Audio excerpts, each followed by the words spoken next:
शिवसेनेचे नेते आणि राज्याचे ग्रामविकास राज्यमंत्री दादा भुसे यांच्या कार्यालयावर चोरट्यांनी डल्ला मारलाय। धक्कादायक गोष्ट म्हणजे या ठिकाणी असलेला सीसीटीव्हीचा डेटा बॉक्सही चोरट्यांनी पळवून दिलाय। विशेष म्हणजे दादा भुसे यांच्या कार्यालयात खिडकीचे गज कापून चोरट्यांनी शिरकाव केला।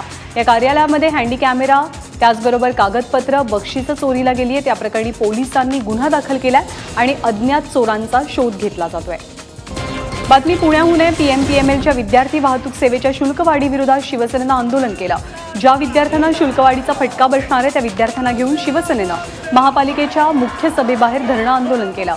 पीएमपीएमएलचे अध्यक्ष तुकाराम मुंडे यांनी गेल्या काही दिवसांपूर्वी ही दरवाढ केली, ज्यामुळे शालेय पीएमपीएमएल बसचा दर हा 65 रुपये प्रति किलोमीटरवरनं 141 रुपये प्रति किलोमीटर करण्यात आलाय।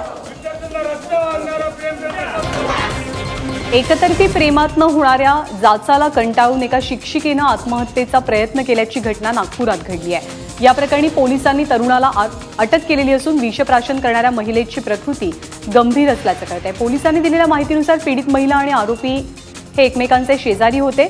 गेल्या काही दिवसांपासून आरोपीने एकतर्फी प्रेमात महिलेचा पिछा सुरू केला होता। इचलकरंजी जवळच्या कबनूर गावात एका कारखान्याला आज पहाटे मोठी आग लागली। श्री साई फर्म यंत्रमाग असं या कारखान्याचं नाव आहे। या आगीमध्ये 5 टन सूत 900 कापडाच्या गाठी जळून खाक झाल्या असून एकूण 90 लाखांचं नुकसान झालंय। मुंबईतल्या पवई तलावाजवळ एका कारनं अचानक पेट घेतला। सुदैवाने आगीमध्ये कुणीही जखमी झालेलं नाहीये। या आगीमध्ये कार मात्र जळून खाक झाली। या कारनं नेमका पेट का घेतला याचं कारण मात्र अस्पष्ट आहे।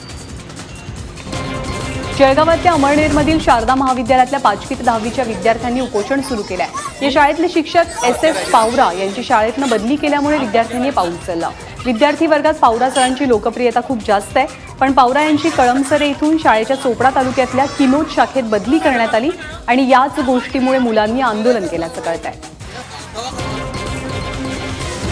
एबीपी माझाच्या पाठपुराव्यानंतर संत एकनाथ महाराजांच्या पालखीचा मार्ग सुकर झालाय, कारण होळे ते कौठाडी हा 260 मीटर लांबीचा पूल आता तयार झालेला असून रस्ते जोडण्याचं काम अंतिम टप्प्यात आलंय।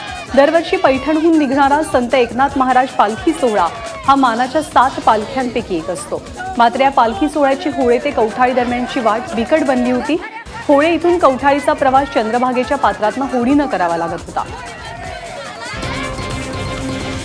राज्यभरात 15 जूनला शाळा सुरू झालेल्या असल्या तरी विदर्भातल्या शाळा आज सुरू झालेल्या आहेत आणि यवतमाळमधल्या 2000पेक्षा अधिक जिल्हा परिषदेच्या शाळांचा आजचा पहिला दिवस होता। विद्यार्थ्यांना रोपं देऊन त्यांचं स्वागत करण्यात आलं, तर अनेक ठिकाणी बैलगाडीतून विद्यार्थ्यांची प्रभात फेरी काढण्यात आली। तिकडे नागपूरमध्ये विद्यार्थ्यांचं स्वागत करण्यासाठी वरुण राजानंही हजेरी लावली। केशवनगर शाळेमध्ये ढोलताशांच्या गजरात विद्यार्थ्यांचं स्वागत झालं, मात्र अचानक पावसानं हजेरी लावली, पण त्यामुळे विद्यार्थ्यांचा आणि शिक्षकांचा उत्साह काही कमी झाला।